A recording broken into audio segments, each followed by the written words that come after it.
Most people think emotional intelligence means controlling your feelings, suppressing the panic, steadying the voice, keeping it together. But the research points somewhere more surprising. The people who handle their emotions best are not the ones who control them most tightly. They are the ones who can see them most clearly. That difference between controlling and seeing turns out to matter enormously for how much internal stress you carry every day. Picture someone sitting in a meeting after their idea gets quietly dismissed. They feel something. They would probably call it bad, maybe upset. But underneath that blunt label, several things are actually happening at once. A sting of embarrassment, a quieter thread of self-doubt, and something older underneath both, something closer to grief over not being seen. Three distinct emotional events collapsed into one word. This is the starting point for understanding emotional granularity. It is not a therapy concept or a self-help slogan. It is a measurable property of how the human brain constructs experience. Some people naturally build high-resolution emotional maps. Others work from a rough sketch.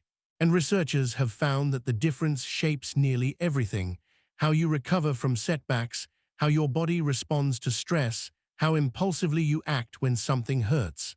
Most of us were taught to manage emotions, not to read them. We learned to push things down when they were inconvenient, to rename difficult feelings as fine or tired or nothing. That habit of compression felt safe, but compression is not the same as resolution. The feeling does not leave. It just loses its shape, and a feeling without a shape is harder to work with, not easier. What this is really about is not learning to feel more. It is learning to see more clearly what is already there. That shift from managing to perceiving turns out to be one of the most consequential things you can do for your inner life. The term emotional granularity was given precise scientific meaning by psychologist Feldman Barrett. In work spanning from the late 1990s into her landmark book, How Emotions Are Made in 2017, Barrett showed that emotions are not fixed biological programs that fire when triggered. They are constructed, actively, by a brain that is constantly predicting what incoming sensations mean. And critically, the concepts you have available shape what your brain can build. Here is what that means in practice. If your emotional vocabulary stops at anxious, your brain has one bucket for the feeling of a job interview, a difficult conversation with a parent, a creative risk, and a near miss in traffic. They all go in the same bucket. They all recruit the same physiological response. But if you can distinguish between anticipatory dread, social exposure, creative vulnerability, and acute threat, your brain begins to calibrate differently for each one. It treats them as the distinct events they actually are. Barrett's research found that people with higher emotional granularity showed measurably lower levels of stress reactivity. They were less likely to drink to cope with negative emotion. They were less likely to aggress when threatened.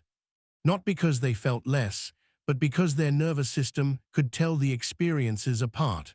What surprises me most about this finding is how structural it is. It is not about being more sensitive or more introspective as personality traits. It is about whether the concepts exist in your mind at all. A concept you do not have is a distinction your brain literally cannot make. You cannot navigate a city with a map that only shows half the streets. There is a related line of research that arrives at the same place from a different direction.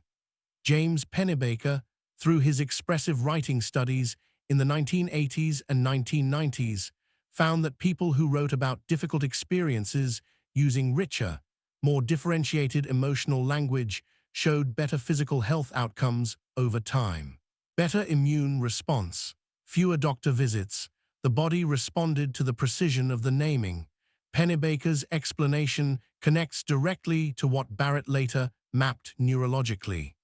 When an experience is not differentiated, it remains as a kind of undischarged weight. The nervous system stays partly activated because it cannot fully categorize what happened. Naming with precision is not a poetic act. It is a regulatory one. The name closes a loop the nervous system has left open. This is where the internal stress connection becomes very concrete. Much of what we carry as chronic low-grade stress is not one large unresolved thing. It is a collection of half-named feelings that never got sorted. A generalized bad that is actually 3 or 4 separate events, each asking for a different response, all receiving none because they were never told apart. Kierkegaard, writing in The Sickness Unto Death in 1849, described a form of despair that comes from not knowing what you are despairing of. He meant something deeper and more existential than daily stress, but the psychological echo is exact. Vagueness is its own kind of suffering. Precision is a form of relief. When you give a feeling its real name, you are not dramatizing it.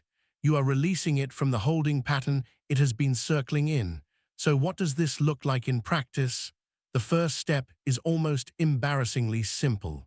When you notice you feel something, pause before you accept the first label that arrives. Stressed is almost never the full story. Stress is usually a package containing something more specific. Frustration at a constraint you cannot change, guilt about something unfinished, anticipatory shame about a possible outcome. Each of those has a different shape. Each one responds to something different. Emotion researchers call this process affect labeling. Brain imaging work by Matthew Lieberman at UCLA showed that putting feelings into words reduces activity in the amygdala, the brain's primary threat detection center. The act of labeling is not just reflection, it is regulation. The narrative and the neurological are not as separate as we tend to assume. You do not need a vast vocabulary to start. You need a slightly larger one than you are currently using. Disappointed instead of sad, embarrassed instead of bad, resentful instead of annoyed. Each small upgrade gives your nervous system a sharper tool, and sharper tools produce less collateral activation. Over time, the practice builds what Barrett calls a richer conceptual repertoire. A richer repertoire means a more responsive and less reactive inner life. Not calmer in the sense of flattened or muted, but calmer in the sense of clear. You are not trying to feel less. You are trying to know, with more accuracy, what you are actually feeling and why. That clarity does not eliminate the hard feelings, but it stops them from pooling together into a formless, chronic weight that you carry without quite knowing what it is. If any part of this landed for you, this channel is built around exactly this kind of work. Building a more accurate map of your own mind, one idea at a time. Subscribing is a way of staying with that project.